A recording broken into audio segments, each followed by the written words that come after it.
this tutorial, we will go over how to add the Cloud Channels integration with Zoom, starting from the Zoom Marketplace, and the necessary steps to get you started.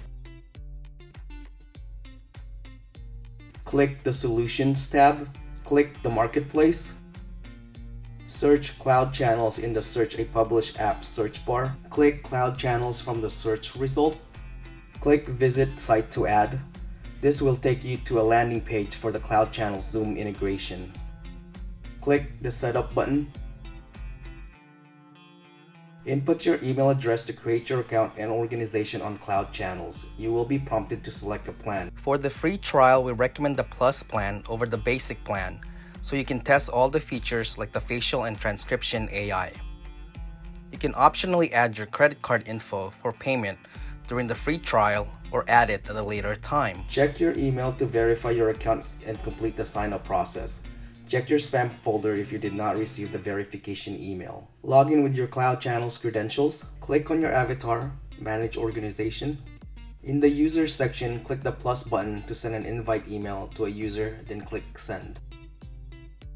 Click on the checkbox next to the user's email and click Edit Roles to assign a role to the user, then save it. Channels to go back to the Cloud Channels app. Click My Channels tab. Click the plus button to create a new channel. Give it a name and save it.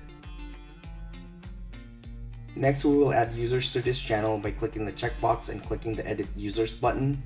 Click the checkbox for the users you want to add, then click Save. Click your avatar, Zoom integration, add new connection. You will be routed to the Zoom website to allow Cloud Channels access.